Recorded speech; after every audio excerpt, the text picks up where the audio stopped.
Well, fantasy golf picks. He's here. We're together. We're on the same screen. Look, it's not fake or anything. Yeah, we actually had to decide how to record this because we were like, can we do it over Zoom? What do we do? And then we realised you just stick record on your phone. It's absolutely fine. So why are we together, Kit? Well, we're here at the Rose Ladies at Hillside, which is in the picture behind us. The course is actually just there, but it's a bit blowy outside, so we thought we'd be safe inside. But we're at Hillside for the Rose Ladies. Busy week for that for us ahead. Royal Birkdale tomorrow, JCB, Scots Craig later in the week as well. But the European Tour. Yeah, I was there last week. You were there. So, fantasy golf picks, by the way, Kit. It's gone viral. I was on the driving range last week, you know, just sussing out who I'm going to pick for this week. And Justin Harding stood behind him.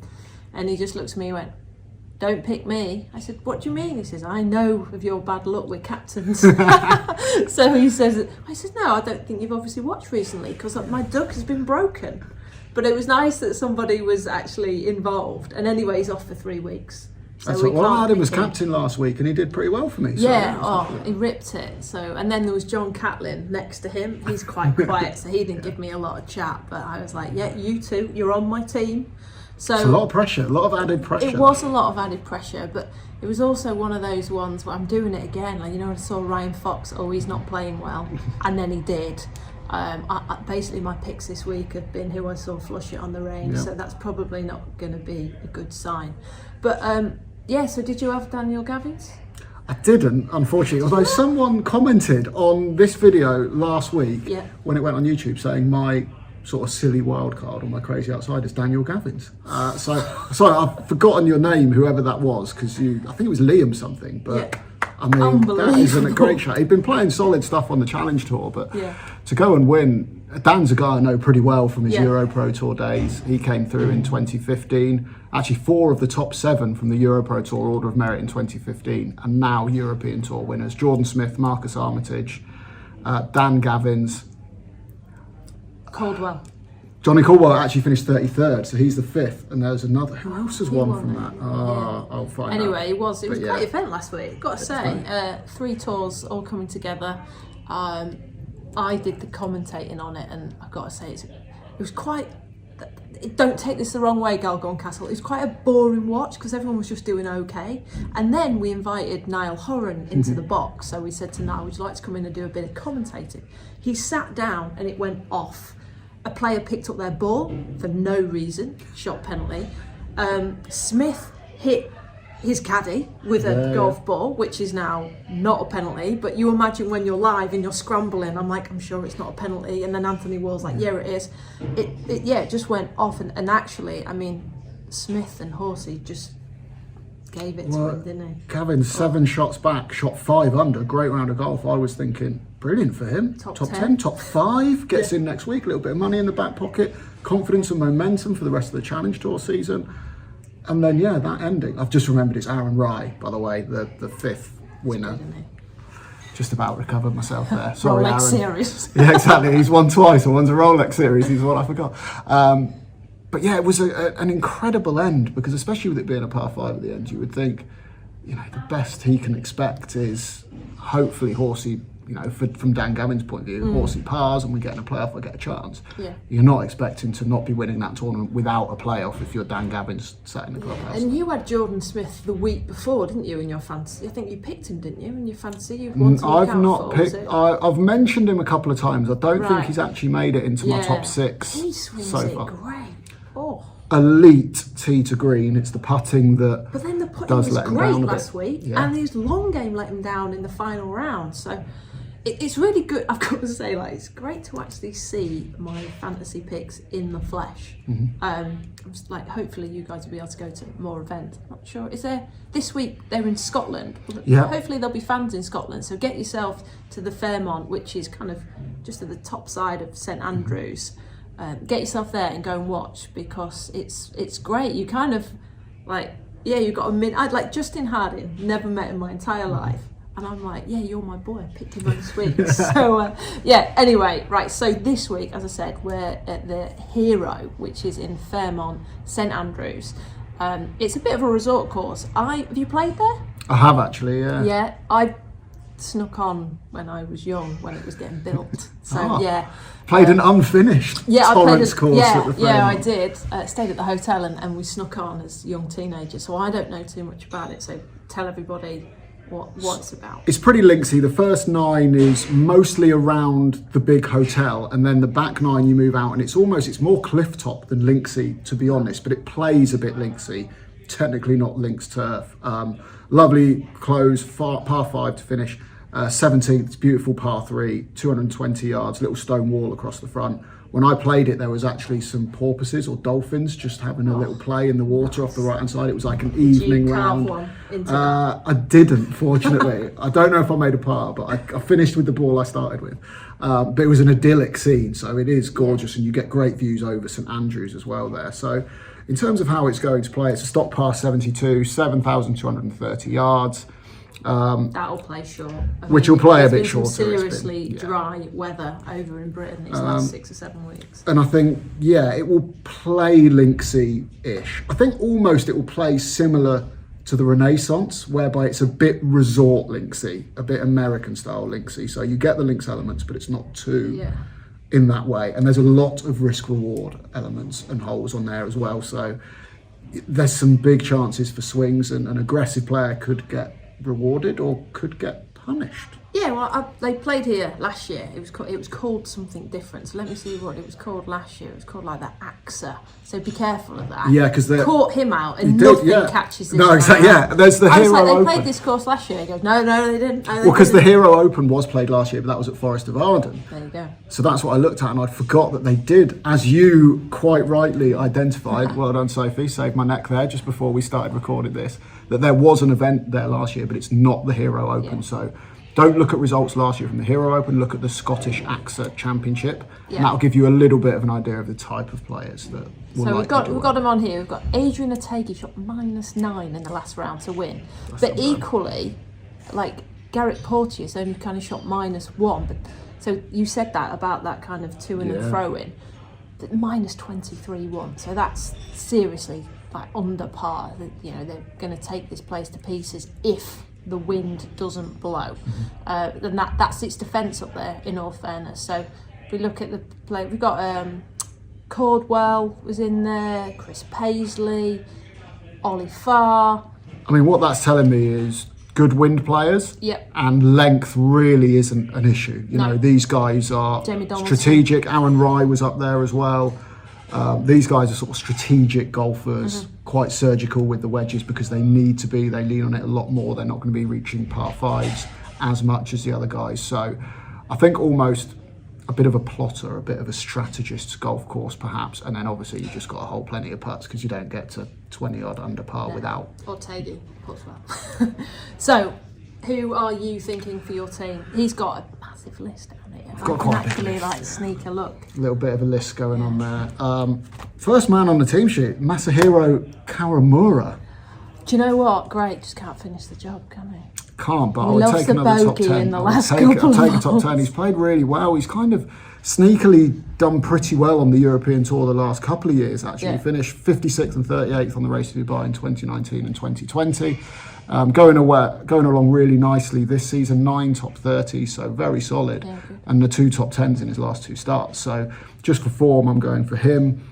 Hugo Leon, the Chilean, who has jumped, I've got to check my notes here because I can't remember this, 383 spots in the world rankings to 360th in his last 3 starts, which was second at Le Vaudreuil on the Challenge Tour, tied 14th at the Kazoo Open, and then tied 7th last week in Northern Ireland. Going on form. I'm going form of his life. And I'm carrying on with Santiago Tario. I put him out there last week. I watched him on the range last week. It's funky, isn't it? Yeah.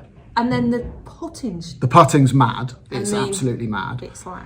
It's a bit, so it's like, it kind of runs up the arm a bit, so you've got that. But and then you've also got a claw grip, but it's kind of round the front like, with 2... It's insane to watch. Yeah. But he gets it to work enough where obviously he's top of the Challenge Tour rankings, and he finished 15th last week. So I thought that was encouraging. Coming in, first European Tour start, good result. He started with a double. He was like 2 over quite early because we do when you do the commentary on the European Tour, you get to pick your 6, and I picked. No, did I have him or no? I think Josh had him. Okay. I had Norman. So yes. Yeah, exactly. And he was over par early. We're like, ooh, and then he came back really well. Yeah. So I think that's a really good sign that if you could over par early. He's playing well. He's confident. He's got that little bit of I can do it at the European Tour. I've been doing it on the Challenge Tour level. Finished 15th.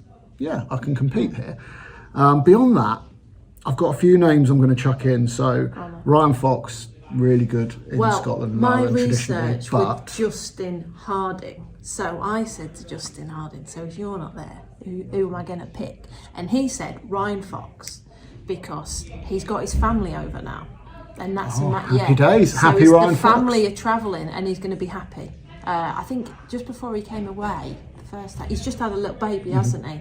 So I don't know if that's his first or I think it might be his second. So that's something which you won't find on stats. So I think that's quite a good one. So Ryan Fox, love that. Irish Open, battered it round there. Scottish Open, same. So and he's driving the ball better, Justin said. So there you go. That's what we like to see. And then a couple of Scotsmen, David Law and Richie Ramsey, I think are holding some decent form at the moment. There are 17 Scots in the field.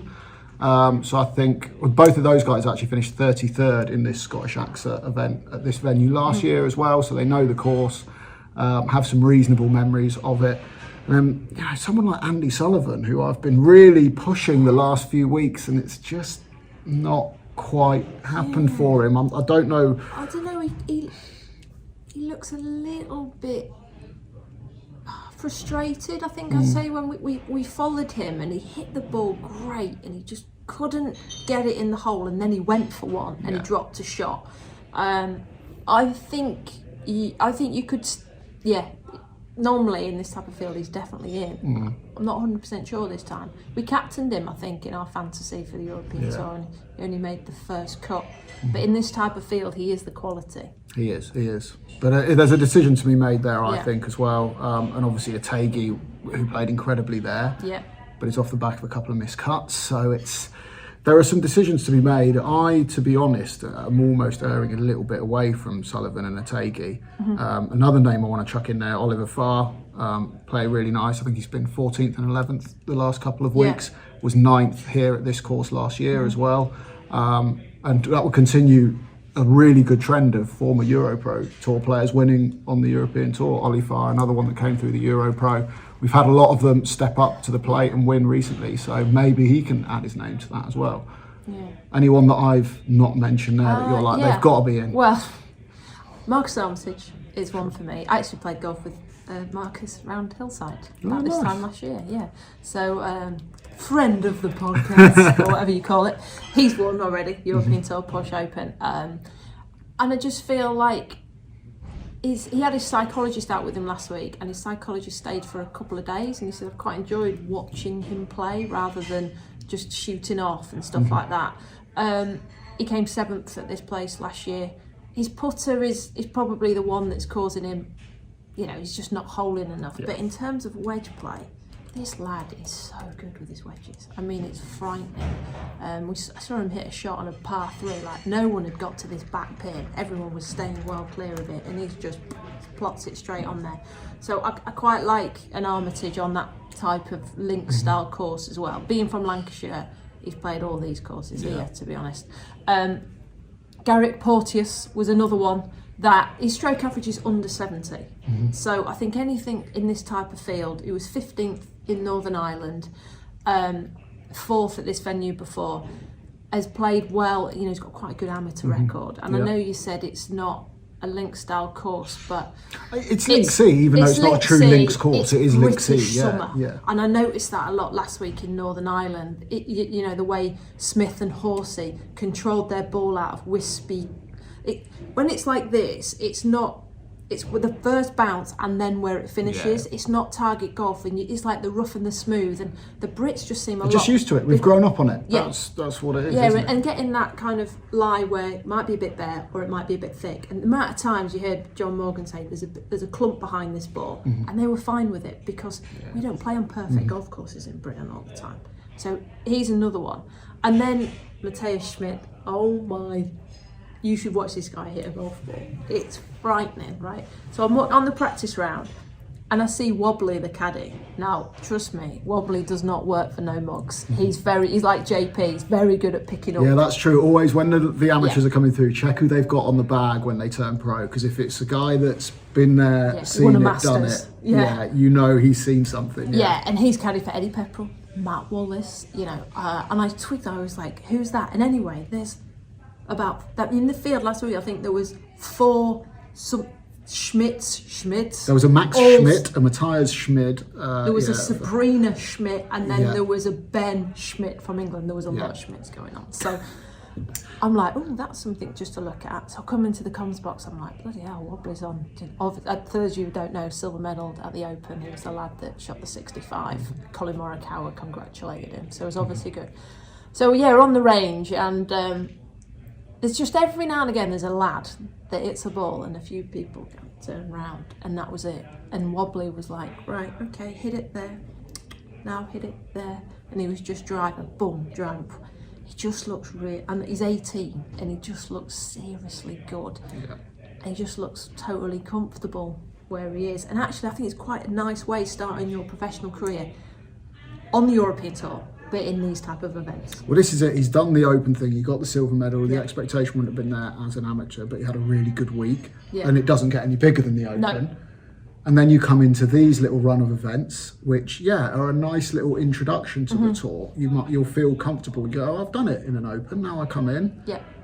I've got a little bit of time to find my feet at the back end of the season. This is almost a bit of a roll of the dice for free, isn't it? This last half of the season for him. Really. And the course styles and Celtic Manor, then the one in Northern Ireland, Galgon Castle, then Fairmont. They're dry, they're fast. The green speeds will be really similar.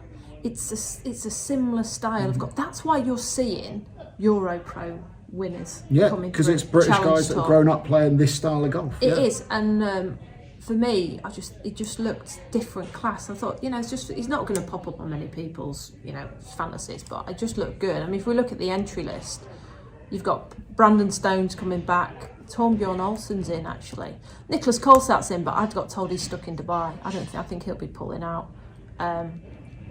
So who's your captain? Who are you most confident in? Who am I most confident? I'm never confident in anyone. I'm rubbish at captaining.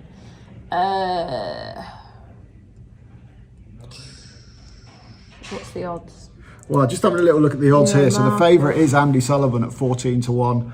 Ategi, we've got a bunch of guys at 22-1. Ategi, Jordan Smith, Marcus Armitage, Kawamura and Fox. Eddie Pepperell at 28-1. That's the same as Ramsey.